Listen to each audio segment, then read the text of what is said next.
Well, welcome everyone to this series that I'm calling Anglicanism 101.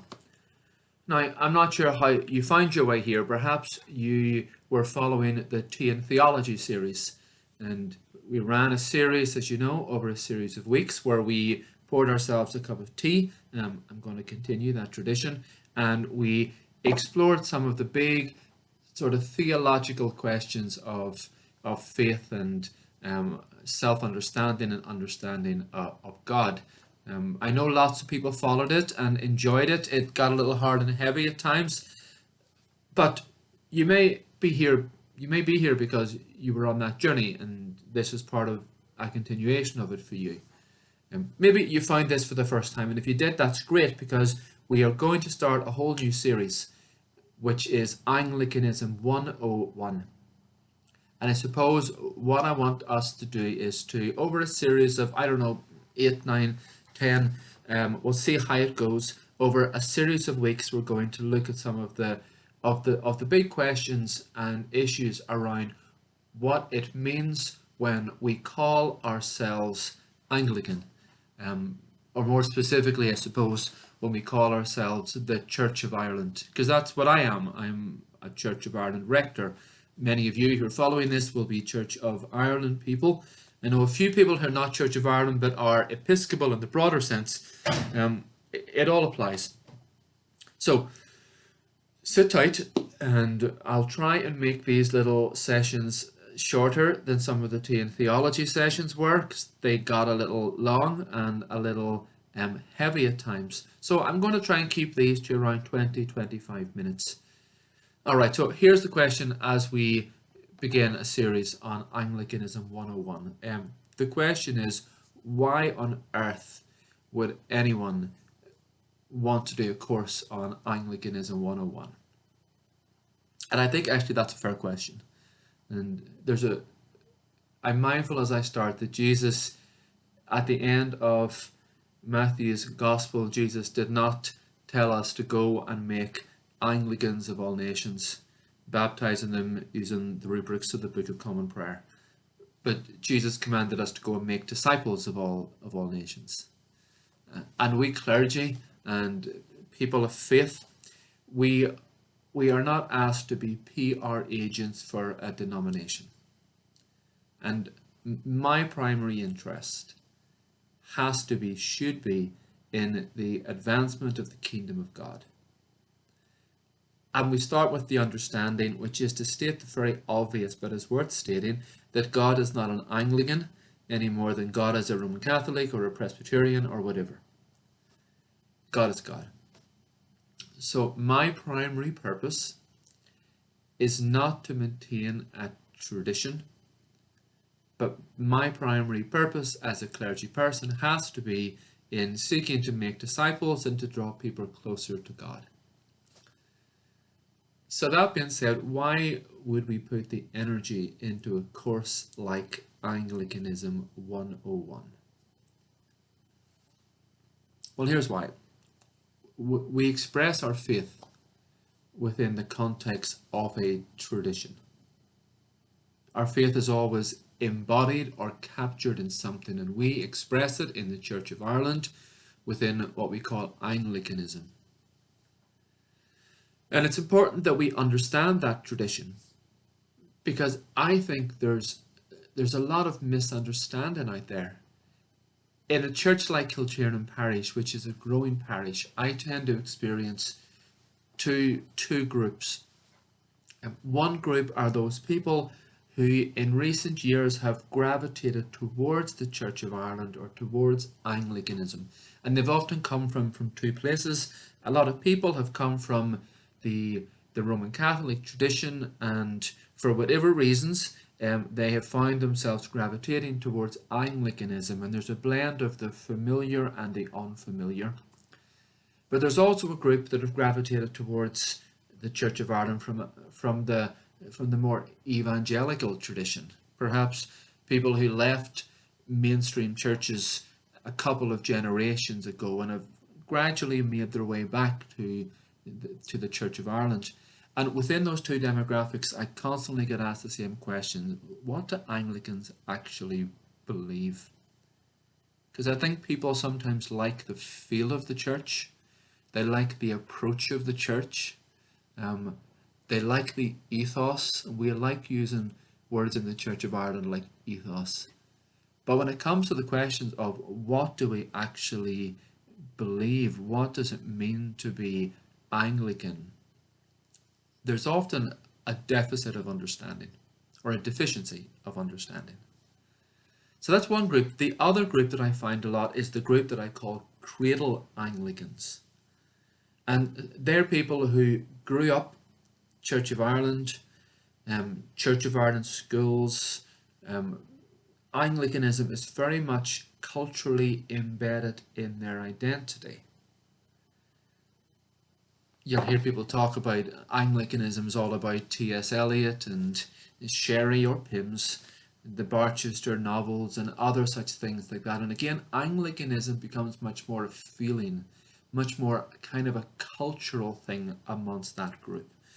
But I find again, when pushed, again, that's a group that doesn't necessarily have a tremendous understanding of what Anglicans actually believe, or how we practice, or what the values of our tradition actually are. So the question we come back to is this: what does our tradition have to offer? Does it have anything to offer? Is what it has to offer worth defending? I think it is. I hope it is. I chose to be an Anglican. I didn't grow up as an Anglican. I became Anglican through choice. And as we go through the weeks ahead, I hope I get the chance to talk a little bit about why I am an Anglican and about why the tradition works for me. But today what I want to do is I want to put Anglicanism within a little bit of a context. I guess today I want to do some of the groundwork so we can start to think about what we actually believe. First thing, I am basing a lot of this on a book, and it's a book called How to Be Anglican by a chap called Richard Giles. I know people like the Tea and Theology book or the Cafe Theology book. So if you do feel the need to buy a book that might illuminate in a broader sense some of the stuff that I'm talking about, this is worth getting. Richard Giles began his career as a Church of England priest and then moved to become dean in Philadelphia, and he's very much an expert, or maybe I shouldn't call him an expert. He writes prolifically and he has great understanding of liturgy within the Anglican context. He's very good. All right, shall we have a go? Grab your tea, grab your coffee, and let's get started.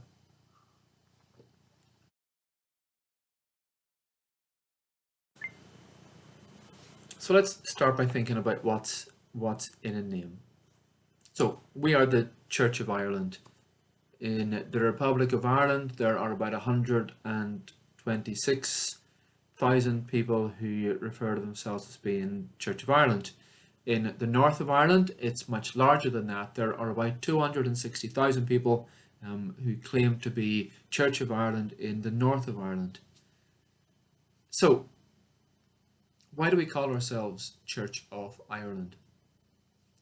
Because that name's always been a little bit problematic. I mean, in the Republic of Ireland, the Church of Ireland's always been very much a minority church. The majority church is obviously Catholic. And even if you go up north, where the Protestant tradition would be larger, even within the Protestant tradition, the Church of Ireland is not the largest Protestant church. Presbyterianism is larger than the Church of Ireland. So why do we call ourselves Church of Ireland? The allegation against us has always been that smacks a little bit of hubris or arrogance. But of course, it has a history, and we'll talk a little bit about that history as we go on. But the Church of blank has been often associated with Anglicanism. So over in England, obviously, it's the Church of England, which is very much where it started. the Church of Wales. But that's not consistent, because as you go up to Scotland, the Church of Scotland actually is Presbyterian. In Scotland, the Anglican Church is referred to as the Episcopal Church of Scotland. And that's the same in America, for example. It's the Episcopal Church of America. So it can be confusing.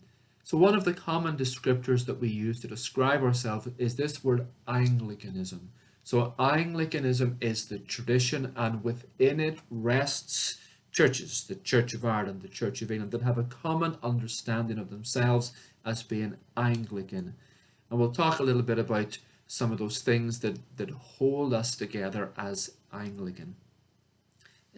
Interesting little aside, in the world today, there are about 85 million people who identify themselves as Anglican in 165 different countries.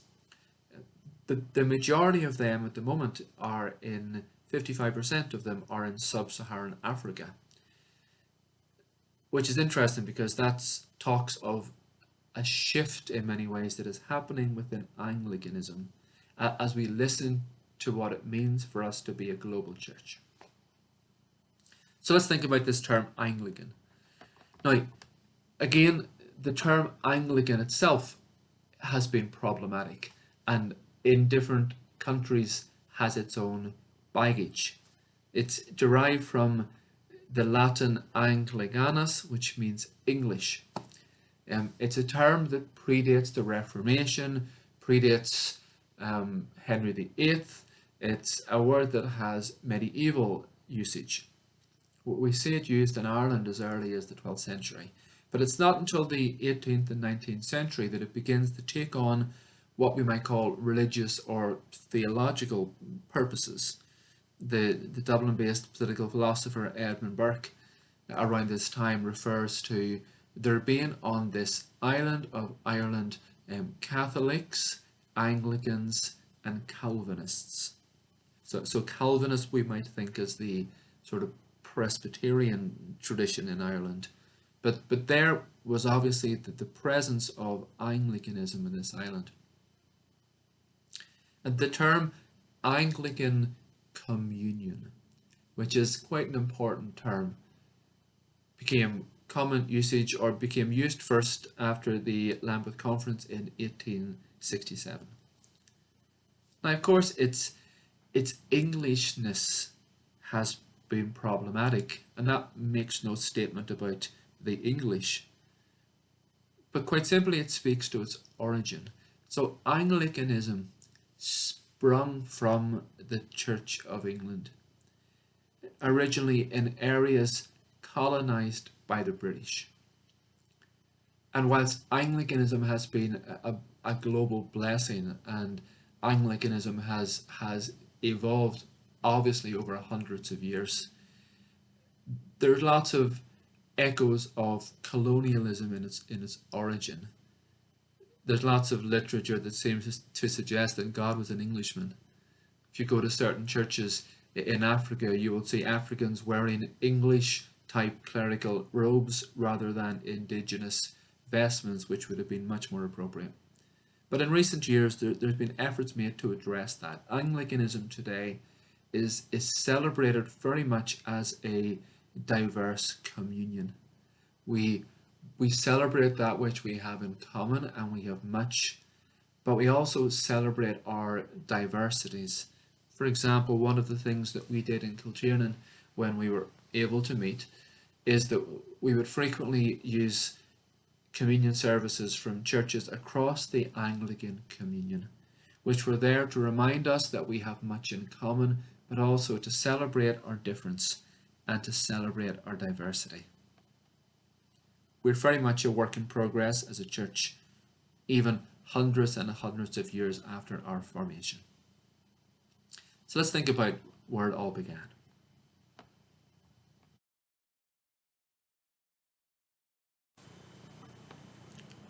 It's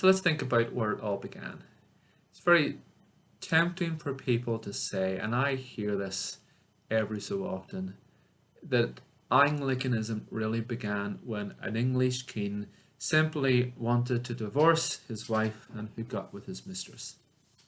And actually, it's not really, it's not true, and it's not really helpful, because the Church of the English people, just like the Church of the Irish people, started centuries before Henry VIII.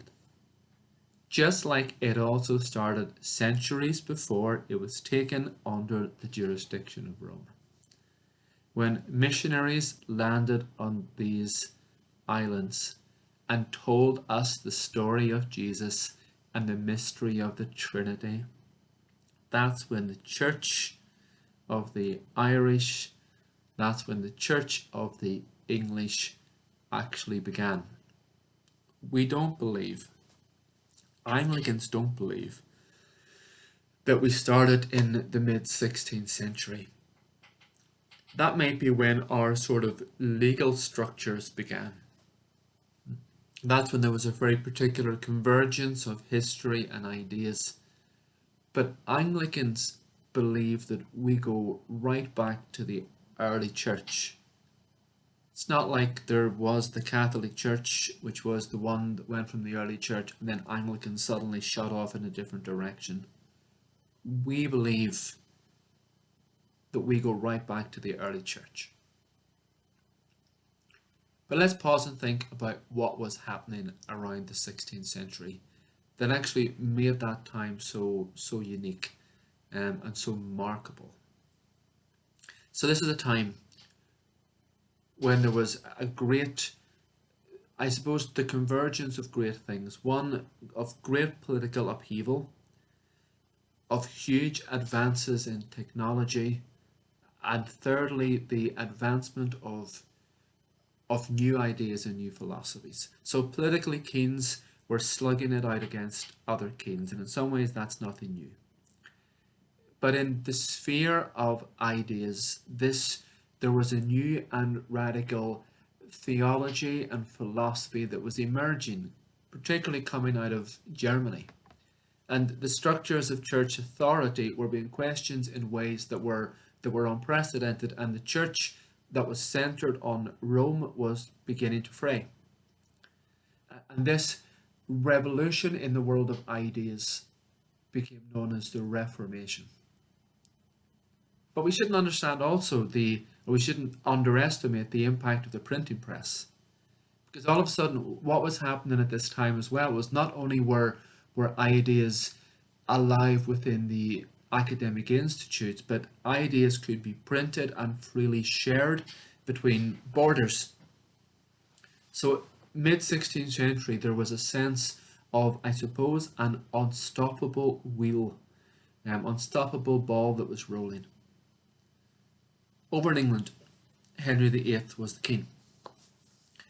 And history teaches us that Henry often combined a vindictive hot temper with intense bouts of religious mania. And it's said that for Henry, what was orthodoxy on Monday could be heresy on Tuesday. And depending on what day you woke up, you could either be celebrated or beheaded. And around this time, there was a theologian called Thomas Cranmere.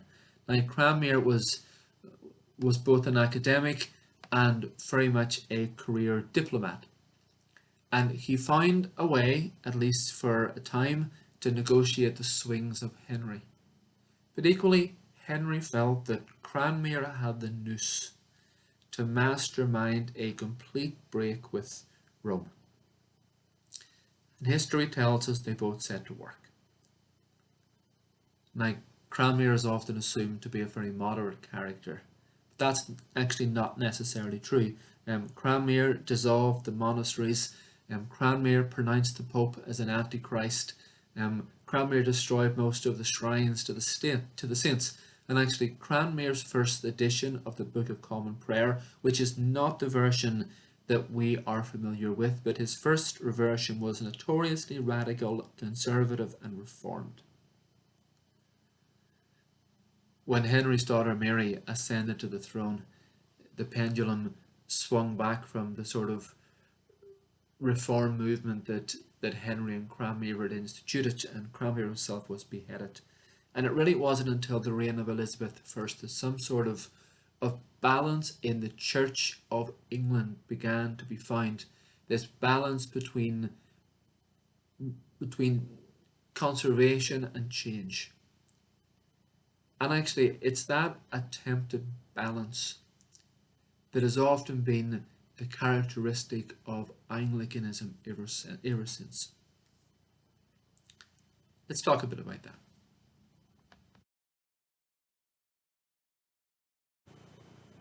Sometimes the Anglican tradition is referred to as the Via Media. We as a church claim to be two things. We claim to be both Catholic and Reformed.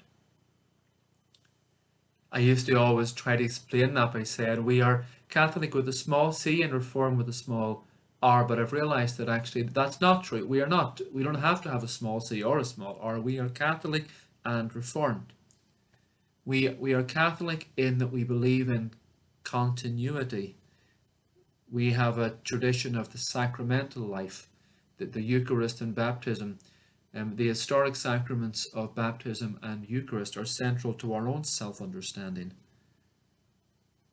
The episcopate, or the life of bishops, is again part of our historical continuity.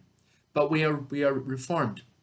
We believe in the centrality of Scripture, and we hold tight to the Reformed idea of the priesthood of all believers. We are Catholic and Reformed. We are conservative and we are radical. We are ancient and we are modern. And Anglicanism has often been seen as a house of reconciliation, which is one of the things that attracts me to it. And within its own historic tradition, it has within its own DNA, within its own formation, a willingness to embrace change and reformation and renewal. It's a church that's deeply rooted in tradition, but that tradition is the tradition of change and transformation, because transformation is part of its history. Anglicanism has never been a static tradition. And at times when it has sat back, it's been at its worst. And over the centuries, from the 16th century to where we are today, the church, the Anglican tradition, has been through a series of transformations. We can go right back to the 17th and 18th century, and we could talk all day about the Caroline divines and then the Oxford movement, who tried to draw the church back towards its Catholicity. But then we could equally talk for hours about the transformation in the 18th century with the evangelical revival of Anglicans like John Newton and Henry Venn, who drew the church back towards a reliance on Scripture and an embrace of the idea of conversion. And it was out of that movement that we saw the rise of the mission societies. We could also talk about the parish communion movement, a movement to draw the centrality of the table back into the life of the everyday parish. We could talk about the liturgical renewal movement, this great sweeping movement that in many ways we are still seeing of trying to embrace liturgical reform. And in the 20th century, we saw the charismatic revival or the charismatic movement significantly shape the Anglican tradition. And we still see that today in courses like the Alpha course, which are undoubtedly shaped by the charismatic renewal movement. And in recent days, and we're still in the midst of a current transformation, when the Anglican Church is being encouraged to think about what we call the fresh expressions of church movement, and that is a recognition that something has changed in the world. And the church now needs to see itself as being much more missional. No longer is it assumed that if the church just did its thing and did it well, people would come. But now the understanding is that the church needs to be in the world. We need to be missional. And all of this is exciting. And in some ways it speaks to a process of ongoing reformation and ongoing renewal. And for me personally, that's one of the things that attracted me most to the Anglican tradition. Yes, we are rooted in a very deep and ancient tradition, but we have within ourselves the ability to stand on the shoulders of that ancient tradition and meet head on the challenges of the world without fear. Next week, I'm going to do a little session on what I might call the building blocks of Anglicanism and some of the things that actually characterize the Anglican Church today. Take care.